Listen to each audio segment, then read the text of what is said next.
கர்த்தருடைய பரிசுத்த நாமத்திற்கு மகிமை உண்டாவதாக. ஆண்டவராகிய இயேசு கிறிஸ்துவின் நாமத்தினாலே இந்த புதிய நாள் உங்களுக்கு ஒரு ஆசீர்வாதமான நாளாக இருப்பதாக. இந்த நாளுக்கான கர்த்தருடைய வார்த்தை ரூத் 3ஆம் அதிகாரம் 18வது வசனம். இந்த காரியம் என்னமாய் முடியும் என்று நீ அறிய மட்டும் பொறுத்திரு. அமேன்.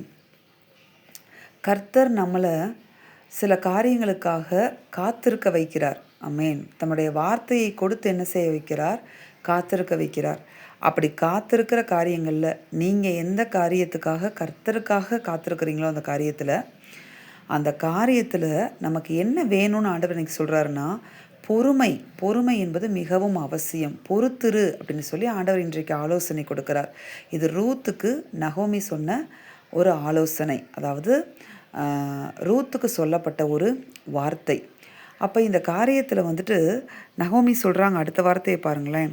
அந்த மனுஷன் இன்றைக்கு இந்த காரியத்தை முடிக்கும் முன் இளைப்பாற மாட்டான். ஆமேன். அப்போ பாருங்க, ஆண்டவர் உங்களுக்காக அந்த காரியத்தை செய்து முடிக்கிற வரைக்கும் அவர் இளைப்பாற மாட்டார். அப்போ அவர் தான் செய்து முடிக்க வேண்டும். அமேன். நம்ம எந்த விதத்தில் என்ன செஞ்சிடக்கூடாதுன்னா, கர்த்தருக்காக காத்திருக்கிற காரியத்தில் கர்த்தர் தான் செயல்பட வேண்டும். அமேன். எப்படி ரூத் இந்த காரியத்துக்காக பொறுத்திருக்க சொல்கிறாரு. ரூத் பொறுத்திருக்கிற இந்த காரியத்தில் போவாஸ் தான் செயல்பட வேண்டும். அதுதான், அந்த மனுஷன் செய்து முடிக்கும் மட்டும் இளைப்படைய மாட்டான் அப்படின்னு சொன்னால், ஆண்டவர் நமக்காக செயல்பட வேண்டிய காரியங்களில் நம்மளை விட அவர் எப்படி இருக்கிறாருன்னு பார்த்தீங்கன்னா, கண்ணும் கருத்துமா கவனமாக இருக்கிறாரு.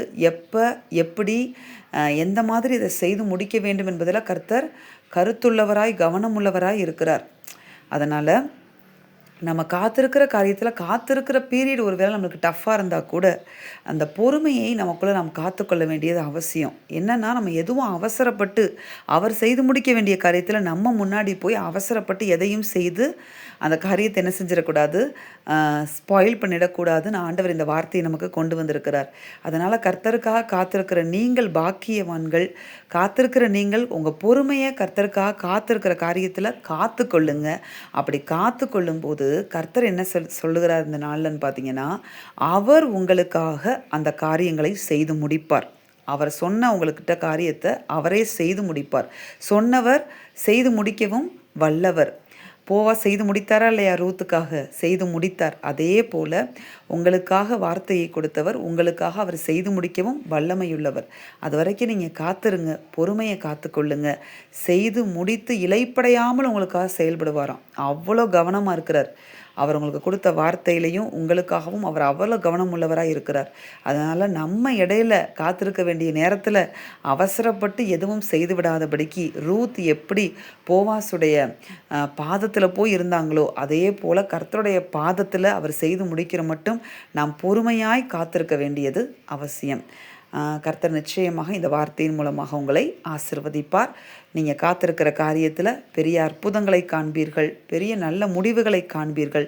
நிச்சயமாக கர்த்தர் உங்களுக்காக அதை செய்து முடிப்பார். நாம் செபிப்போமா? எங்கள் அன்பின் பரலோக பிதாவே, நீர் கொடுத்த அந்த வார்த்தைகளுக்காக உமக்கு நன்றி.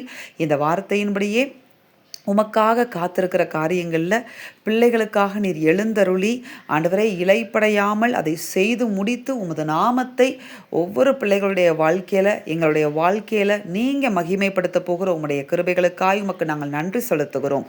இயேசு கிறிஸ்துவின் நாமத்தினாலே செபித்து ஜெயம் எடுக்கிறோம் பிதாவே. ஆமேன். இந்த வார்த்தையின்படி இந்த நாளில் தேவன் உங்களை ஆசிர்வதிப்பாராக. ஆமேன்.